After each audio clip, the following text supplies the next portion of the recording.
Hola bloggers, bienvenidos a otra entrevista en nuestro canal de YouTube. Recuerden que uno de los parámetros o los aspectos que queremos tener es invitados de interés que les estén apasionados por lo que están haciendo, que nos inspiren a todos nosotros. Y hoy tenemos a Orión Vargas, quien es el creador del software que se denominó Juez Inteligente. Pero recuerden, esas entrevistas tienen dos connotaciones. Pau, cuéntanos un poco. Bueno, como ustedes saben, para nosotros también es muy importante el tema humano. Entonces el día de hoy vamos a tener dos segmentos. Un primer segmento en el que vamos a conocer a Orión como persona y un segundo segmento donde ya le vamos a dar la palabra a él para que él nos explique en detalle cómo funciona el juez inteligente. Bienvenido. Pau, muchas gracias por esta generosa invitación. Estoy feliz de estar aquí. Hola Kelly, ¿cómo estás?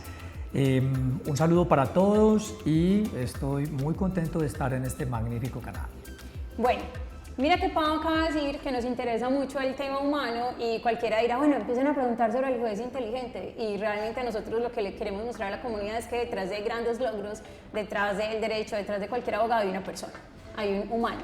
Y eso digamos que es de lo que, por ejemplo, a mí mucho me conecta muchísimo en estas entrevistas. Estábamos leyendo sobre ti, buscando información y vimos pues que yo pensé inmediatamente en Da Vinci, o sea, ingeniero químico, abogado, filósofo, músico, Dios. Y entonces el que nos está viendo dice, sí, definitivamente este es un personaje que nos va a inspirar. Yo apenas estoy estudiando la carrera, yo apenas estoy, bueno, cada cual va a su ritmo, todo tiene un buen tiempo, no lo veamos por un lado negativo, sino desde la construcción. ¿Cómo llegaste ahí? Bueno, no, básicamente, pues Orión Vargas es un pinche profesor de la Universidad de Medellín. ¿Pero por qué estás tan duro? Nada grandioso, todo tranquilo, elemental, simple. Mire, yo tengo 56 años y entonces de alguna manera digo que tengo 56 porque en la época en que yo salí del colegio, pues de alguna manera uno estudiaba lo que eran sus padres. Mi padre era ingeniero químico y de alguna manera uno no tenía muy claro qué es lo que quería hacer en la vida. Y entonces pues obviamente mi padre tenía una pequeña empresa, un chuzo, como él lo denominaba, y yo dije, pues hombre, yo voy a estudiar ingeniería química, porque de alguna manera, pues eso me asegura gran parte de mi futuro. Es decir, yo todo perezoso, pues. Y entonces estudié ingeniería química y créanme que me dio muy duro. Me dio muy duro, pues porque yo me consideraba una persona más bien bruta, o medio ignorante, y creí que al estudiar ingeniería me iba a volver menos bruto. Y de alguna manera, cuando estaba en quinto semestre, le dije a mi papá, pues que eso ni se le podía decir a un papá en esa época, pero yo me atreví a decírselo y le dije, ¿sabe qué? Yo me quiero salir de esa carrera. Y entonces él me dijo una cosa que, pues que yo la recuerdo con agrado. ¿Por qué? Porque él me dijo, mire, así usted no ejerza esa carrera, termine esa carrera, porque lo que esa carrera le va a incorporar aquí en su cabecita, no se lo incorpora en ninguna otra carrera. Y yo me había presentado también a Derecho en la Universidad de Antioquia y había pasado, pero obviamente pasé a Ingeniería y a Derecho, entonces seguí con Ingeniería. Porque quería ir más a la fija por el negocio familiar. Sí, claro, exacto. Pero entonces lo bonito fue que mi papá, siendo un tipo tan serio, me dijo, ve, hagamos una cosa, ¿por qué no toma menos materias y se va a trabajar conmigo medio tiempo? Entonces eso fue crucial, porque ahí me di cuenta yo quién era mi papá de verdad. Entonces, claro, ¿qué hizo mi papá? Mi papá me dijo, le voy a pagar medio tiempo. Y entonces, como me pagó medio tiempo, yo me compré moto, entonces tenía moto. Y simplemente iba a trabajar diario medio tiempo. Pero ¿qué fue lo bonito? Que él me enseñó todo lo que él sabía. Es decir, él se convirtió en mi profesor, pero en la práctica. Entonces él me decía, ¿estás viendo esta materia, cierto? Entonces venga, hagámoslo aquí en la planta. Y entonces en la planta él me explicaba los números y me decía, vamos al laboratorio, vamos al reactor, midamos la presión, chequeemos la temperatura, miremos cómo está el o sea, no sé si me entienden, me lo hizo chévere. Viste. Exacto. Entonces esa práctica para mí fue fundamental. Y entonces miren lo interesante, yo terminé la carrera y yo tenía que presentar tesis, había que hacer monografía, como se hace pues aquí en la Facultad de Derecho. Pero en la Bolivariana, que fue donde estudié Ingeniería Química, nos dijeron que podíamos hacer de alguna manera una evaluación energética y ambiental en una planta o en una empresa. Pues como yo ya estaba en la empresa y me la conocía al derecho y al revés porque había trabajado allí, presenté esa tesis y la jurado de esa tesis era la profesora más rajadora que había en la Bolivariana. ¿Qué fue lo bonito? Que esa profesora me dijo, oiga, pero usted sabe mucho. Y entonces le dije, no, yo no sé mucho, yo soy más bien brutico. Me dijo, pero ¿usted por qué me sustenta tan bien? Mejor dicho, es como si usted hubiera vivido en esa empresa. Y yo le dije, no, es que precisamente yo trabajo hace 3 años en esa empresa. Y me dijo, ¿cómo así? ¿Por qué? Entonces yo le expliqué. Yo le dije, no, porque mi padre me dijo esto. Y me dijo, no, pero buenísimo. Entonces me dijo, o sea que vos tenés mucha experiencia ya. Y yo le dije, pues, doctora, sí, más o menos, porque me he hecho cargo del laboratorio, de la producción, he sido gerente cuando mi padre se va, me deja como gerente encargado, sí, pues tengo experiencia en manejo de personal. Entonces esa fue como la riqueza que me entregó mi padre allí. Y resulta que esta profesora era quien manejaba la planta de tratamiento La Yurá de Empresas Públicas de Medellín, que es una planta que queda en la Loma del Chocho, que en ese entonces surtía el 85% del agua de la ciudad de Medellín. Pero iba a entrar un nuevo proyecto que se llama Manantiales, que queda arriba en la curva de Rodas, en el basurero. Era una nueva planta de tratamiento gigantesca y con toda la tecnología. Entonces ella iba a ir a manejar esa planta de tratamiento y me fue diciendo cuando me gradué, venga, ¿a usted no le gustaría trabajar aquí en las empresas públicas de Medellín? Yo le dije, claro, de una. Y entonces yo la reemplacé en ese puesto a ella. Entonces, de alguna manera me vinculé con EPM allí. Viví años muy chéveres porque viví rodeado de agua, ¿cierto? A toda hora. Pero ¿qué pasaba? Pasaba que yo desde pequeño estudié música y entonces yo fui muy músico. Es decir, yo he sido una persona muy musical aquí en Medellín y en Colombia y quienes me conocen no me conocen como ingeniero ni como abogado, sino como músico. Y entonces... ¿Y cuál es el instrumento que tocas? No, toco de todo un poquito, pero no soy el músico profundo, pues, ¿cierto? Ni fui el ingeniero profundo, ni soy el abogado profundo, ni nada de esas cosas. Entonces, de alguna manera, allí en Empresas Públicas de Medellín, pues como tenía tanto contacto con los músicos, a través de un amigo me llamó Juanes. Juanes tenía un grupo que se llamaba Equimosis. Y de alguna manera... Juanes? ¿Cuál Equimosis? ¿Quién es ese? ¿Quién es ese? De alguna manera, como yo había sido músico, o sea, yo fui músico y fui artista, grabé para Sonolux, estuve en Codisco, fui muy metido en la música. Bien, o sea. No, sabes que no. ¿Y para eso que no? Yo soy un No, no, pero nada lo hacía como al límite, no, lo hacía todo muy tranquilo, pues porque yo no era bueno, o sea, no era un buen músico, tocaba, pero no era el buen músico. Era un ingeniero, pero no era el buen ingeniero, o sea, era una persona, digamos, que mediocre. Pero yo lo veo que todo suma, yo lo veo como que todo suma. Claro, todo suma para una construcción final, claro. Entonces, imagínense que ahí me fui a trabajar con Equimosis, renuncié en empresas públicas y me fui a trabajar como manager de Equimosis, trabajé con ellos más o menos 4 años, hasta que Juanes ya dio como el salto como solista. Ahí yo ya, de alguna manera, me retiré de allí y me fui para... Pero mientras tanto, ¿estabas estudiando Derecho o ya habías estudiado Derecho? No había estudiado Derecho, okay. No había estudiado Derecho, pero entonces ahí tuve una experiencia muy chévere. Pues, pero habías pasado al Antioquia, que eso ya era un bichito que estaba en tu vida. Sí, pero no arranqué el Derecho. ¿Qué pasó? Que digamos que en Equimosis volvió a surgir el tema del Derecho. ¿Por qué? Porque a mí me tocó ver todo tipo de contratos allí, porque como yo era el manager y representante legal, entonces yo era el que los revisaba, los firmaba y la verdad es que me gustaba eso. ¿Qué pasó entonces? Ya después... me metí a estudiar Derecho aquí en la Universidad de Medellín y digamos que cuando estaba como en tercer año que uno ve asociaciones empresariales, hubo un concurso internacional en competencia leal y propiedad intelectual y pues como la música es lo mío, entonces yo presenté una ponencia que en ese entonces se llamó Sampling en Colombia, aspectos legales y económicos. El sampling era una tecnología en la que uno toma un fragmento menor de un segundo en la música de un CD y uno pega todos esos fragmentos y construye una nueva obra. Entonces aquí no se hablaba de eso. Entonces yo hice como toda una formulación desde el punto de vista económico y jurídico y me gané eso, pues entonces la ganada fue que tenía que exponerlo en el Congreso Internacional, entonces llevé una música y mostré cómo lo hicimos, entonces fue muy chévere y de alguna manera me gané un posgrado aquí en la Medellín y en ese entonces pues lo único posgrado que había era la maestría en procesal.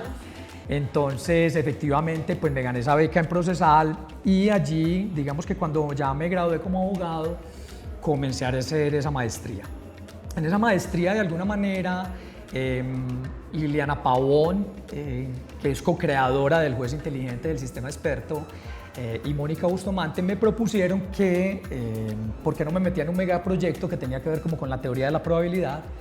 Y entonces lo chévere fue que me metí en un proyecto allí a manejar probabilidades en el mundo del derecho Y digamos que yo me quedé como profundizando ese tema y seguí derecho con eso, luego lo volví parte de mi investigación en... Ese tema te hizo clic, te enamoró. Sí, no, lo que pasa es que como era ingeniero, entonces ellas me dijeron, es que usted lo puede manejar, que si vamos a hablar de teoría de la probabilidad, pues qué mejor que un ingeniero y abogado para que lo maneje. Entonces por eso me le metí de frente a ese, Todo digamos que a ese suma. terreno, sí.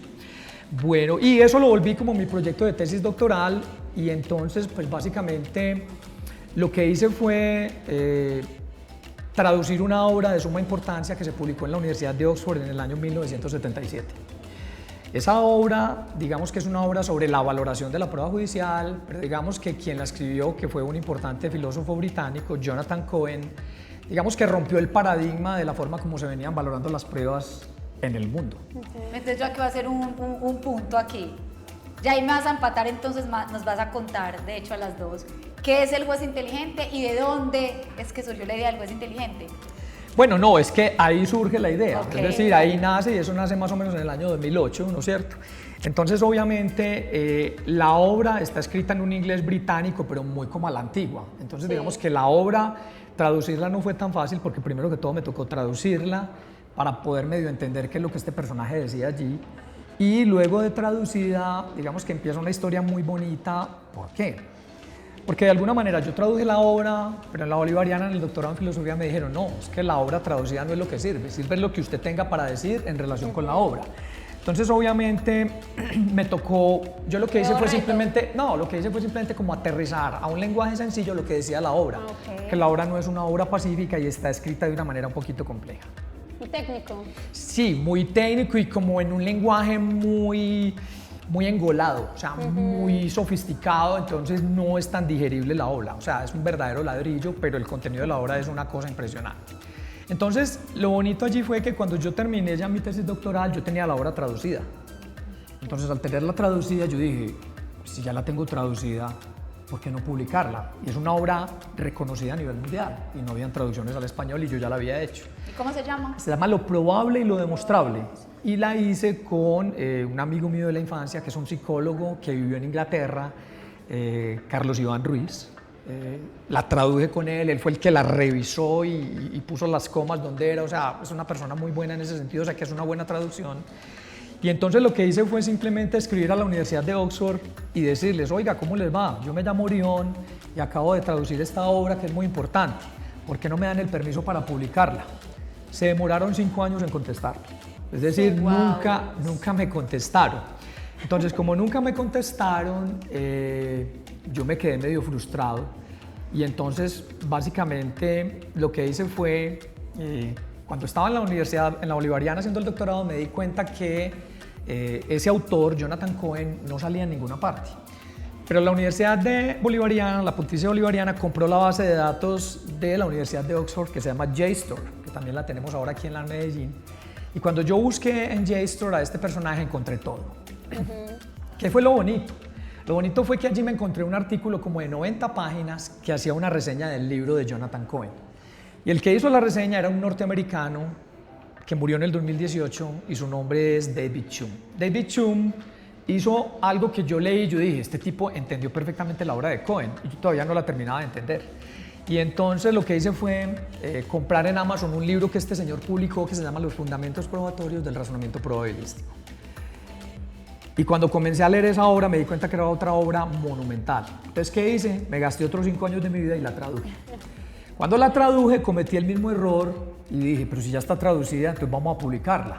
Y entonces me fui a buscar la editora y la editora era Wiley & Blackwell, que es una editora gigantesca en el mundo.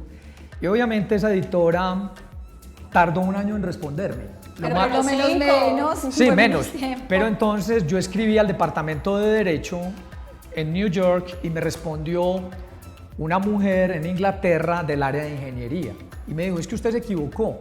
Usted está solicitando el permiso al área de derecho, pero es que este es un libro de ingeniería. Y es un libro de ingeniería que es puro derecho probatorio y razonamiento probatorio. Entonces yo le dije, ah, bueno, qué pena, pero entonces hablemos de negocios. Y hablemos de negocios fue que me dijo, ¿y usted es un profesor? Y yo le dije, sí. Me dijo, no, nosotros no hacemos negocios con profesores. Ah, bueno. Nosotros hacemos negocios con editoriales grandes. Y yo le dije, ¿en serio? Ah, bueno. Entonces me dio un listado de las editoriales. Entonces, ¿qué hice? Llamé a esas editoriales Y esas editoriales me dijeron, no, pero es que ese libro si se vende uno es mucho, entonces no nos interesa, entonces a nadie le interesaba. Sin embargo, esta persona me escribía cada 15 días. Sí. ¿De qué va? Profesor Vargas, no he vuelto a escuchar de usted, cuente, si está haciendo la gestión para conseguir la editora.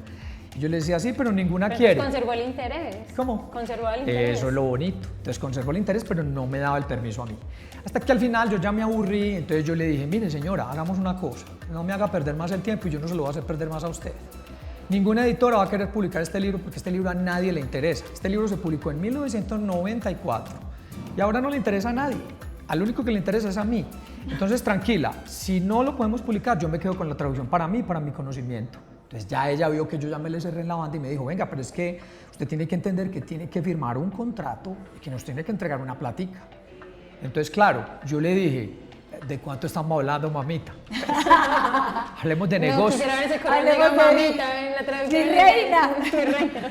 Y cuando me dijo la suma, pues yo no la tenía, pero entonces yo le dije, listo, la suma está Era bien. conseguible, era conseguible. Sí, mándeme el contrato, es que yo soy abogado. Entonces ella dijo, bueno, entonces me mandó el contrato y yo qué hice, le pedí la plata a mi mamá. Pues le dije a mi mamá, y mi mamá conocía esa lucha mía y esa frustración, porque realmente no había logrado publicar la primera obra, Oxford no me contestaba, estos me pusieron problema por año y medio, entonces mi mamá me dijo, no, mi amor, yo te doy esa plata, fresco, ahí está mi tarjeta de crédito. Pues pagué eso, firmé el contrato, pero miren lo que me di cuenta que en el contrato figuraba Orión Vargas, pero la parte contractual que yo era un publisher, o sea, yo era un editor. Entonces yo dije, ay, joder, madre, es que esta es la palabra mágica. Entonces volví a escribir a Oxford y puse, les habla Orión Vargas, editor. Editor. Me contestaban a los 30 segundos. Ay. Entonces me contestaban a los 30 Había sabido segundos. eso. Me contestaban a 10 los 30 años atrás. segundos. Y entonces me dijeron, gracias por comunicarse con nosotros, lamentamos decirle que la obra ya no está en nuestro poder, porque una vez murió el autor, quien tiene los derechos sobre las obras es esta persona, y yo sabía quién era la persona. Se llama Gillian Cohen, es decir, la esposa de Jonathan Cohen, una psicóloga cognitiva. Y entonces, muy queridos ellos, me dijeron, esta es la dirección de ella en Oxford. O sea, no me dieron un correo electrónico, sino una dirección. Entonces, ¿qué hice? Le escribí una carta a ella y se la mandé por DHL. Esa es la carta más cara que he mandado yo en mi vida. Y entonces me di cuenta que le llegó la carta y la señora sí me escribió a mi correo porque yo se lo mandé. Ese fue un momento muy especial para mí. ¿Por qué? Porque ella me dijo, he recibido su carta en la que me manifiesta su interés de publicar la obra de mi esposo al castellano. Y miren lo que me dijo. A mí me halaga que esta obra, 40 años después de publicada, pueda tener repercusiones en Latinoamérica. Ah, qué lindo. Punto seguido, es que me acuerdo perfectamente de las palabras. Punto seguido, a Jonathan le hubiera encantado haberla vista publicada en español. Hay las lágrimas ahí de ya. Ya, ¿yo qué dije? Lloro. O sea, yo lloré, no, yo ya me emborraché por ahí 3 días. O sea, ese fue como mi premio, pues, ¿me entienden? total. O sea, a él le hubiera encantado haberlo visto. Súper emocional, ¿no? Sí, muy emocionante. Entonces, para mí eso fue como el premio en esa soledad. ¿Por qué? Les digo que en esa soledad porque primero que todo esa obra totalmente desconocida en Hispanoamérica, totalmente incomprendida en algunos lugares en las que seguro fue leída y de alguna manera con un aporte al derecho probatorio impresionante, es decir, de carácter mundial.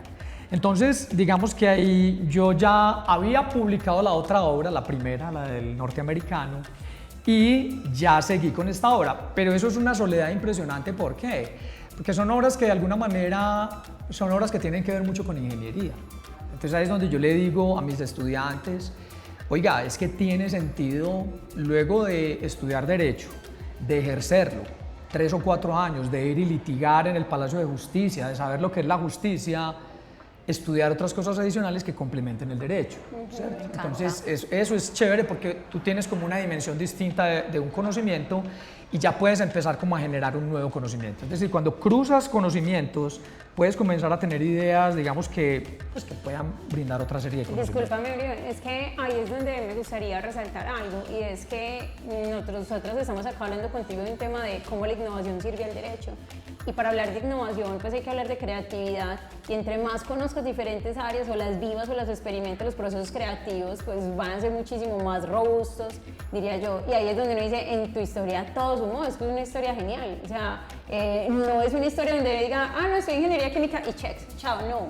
Es una cosa que se mantuvo y mira el efecto que ha tenido. Es que aquí eso es una obra para ingenieros o un tema de ingenieros. Y no solamente ese tema. Y ojo, también, abogado, ingeniero, total. cumplo todo. Y no solamente eso, también está el hecho de, como dice el dicho, insistir, persistir y nunca desistir. Pues, es decir, desistir, dice así, porque finalmente cuando tú te vas en la historia no es como que hoy se me ocurrió y mañana sucedió, no. Exacto. O sea, fue un proceso de muchos años en los que seguramente tú día a día dándole hasta que finalmente los objetivos que te trazaste en algún punto de la vida surtieron su Palabra efecto. clave para poner aquí, persistencia, estar en movimiento.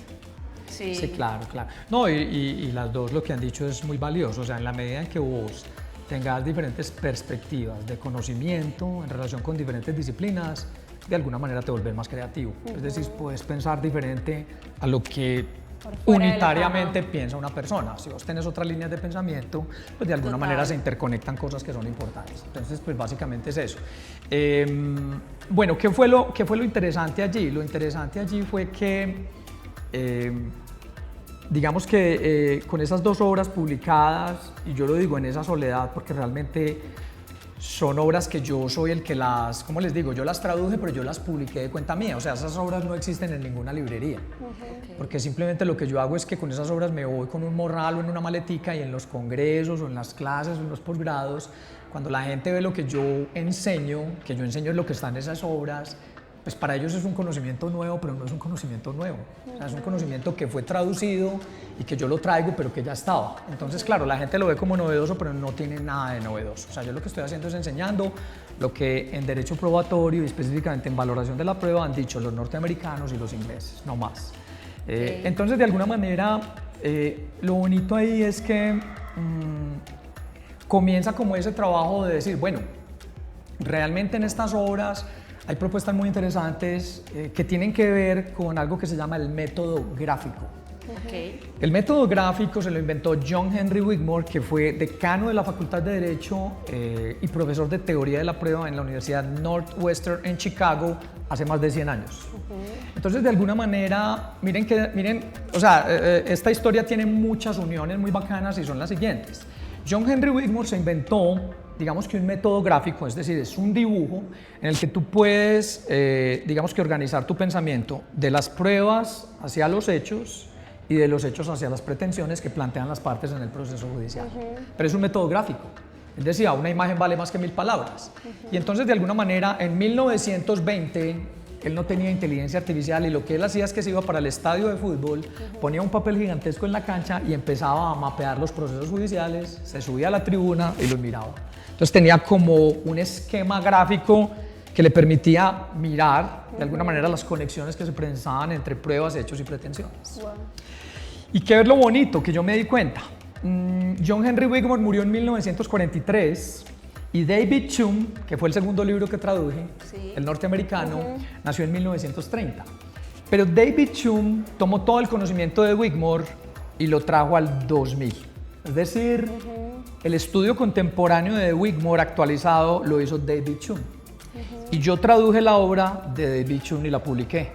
O sea que de alguna manera John Henry Wigmore tuvo un alma gemela que se llamó David Hume. Y el alma gemela de Hume es Orión Vargas en la Universidad de Medellín. Me encanta. No lo digo, es decir, la soberbia y la humildad hacen pareja, ¿sí o no? Pero no lo digo con ningún ánimo de soberbia. Y no suena soberbio, Orión, la verdad. Pero de alguna manera, cuando uno se gasta 8 años traduciendo 2 obras importantes, entonces es un esfuerzo que puede que muchas personas digan que no es un esfuerzo de investigación, pero sí lo es. Porque no se trata de coger y meter en Google el traductor automático. Se trata de entender lo que está, es decir, de tratar de desentrañar lo que ese autor está diciendo. El espíritu. Y de lo mucho que más si quería el decir. tema es un tema tan técnico. Porque como Pues de les hecho digo, te digo, te deberías aplaudir más duro de lo que te aplaudes. Cuando dices, total. no, de verdad. No, o sea, no, pero- No es soberbio en absoluto. No, es que pero- Las cosas como es son. evidente Puro el se esfuerzo tenía del que decir y trabajo, se sí, dijo. sí. no, tampoco. No, porque Lo que pasa es que, no, vea, Ven, te hago una pregunta, ¿quién más lo hizo? ¿cómo? No, a eso iba, pero entonces entendeme, hiciste tú? por eso, a eso iba, el que le pega primero, le pega del todo. Sí.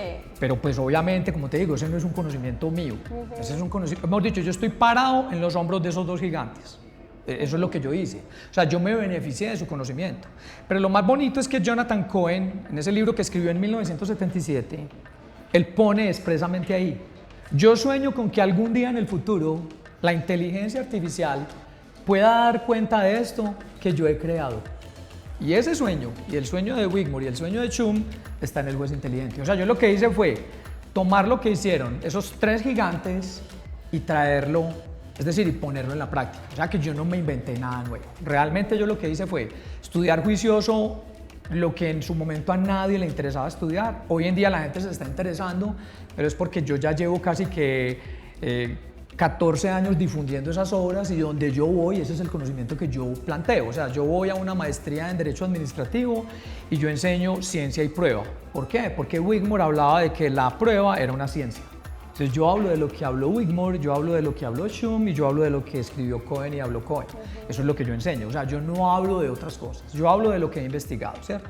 Entonces, básicamente, lo bonito ahí es que de alguna manera yo conocí a David Chum. Yo lo conocí, esa anécdota es muy chévere porque yo un día con los de Procesal teníamos un proyecto muy interesante de turismo médico con el clúster de medicina aquí en la Cámara de Comercio, y pues como yo era el que hablaba inglés, entonces me mandaron para un congreso mundial de turismo médico.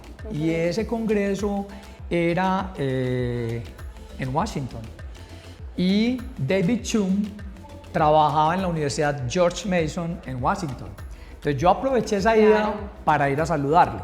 Pero entonces miren qué tan teso. Él nunca me volvió como a contestar los correos, y es porque estaba muy deteriorado ya. Entonces, ¿qué hice? Me fui hasta la Universidad George Mason, me fui un día, que eso es un viaje como de 2 horas, y llegué allá pues al departamento de Ciencias e Ingeniería, que era donde él trabajaba, pero él enseñaba Derecho Probatorio. Y entonces pregunté por él, y la secretaria, muy mala clase, me dijo, no, él no viene a la universidad. Entonces yo le dije, es que yo vengo desde Colombia y vine a traerle un regalito. Entonces vine a traerle un regalito, es que le llevaba las memorias de uno de los congresos donde yo puse sus gráficos. Yo hacía alusión a él y lo mencionaba. Y le llevaba un café y una musiquita muy chévere.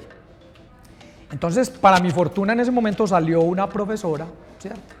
Y entonces le preguntó, ¿qué pasa? Y ella le no, están necesitando al profesor David. Y, ay, ¿quién eres tú? Y le dije yo, yo soy Orión Vargas y vengo desde Colombia. David Chum le había hablado a esa profesora. Le dijo, hay un latino que está traduciendo mi obra al español, se llama Orión, Entonces ella le dijo, tú eres Orión. Y yo le dije, sí. Me dijo, le dijo a la secretaria, debes llamarlo, dile que venga.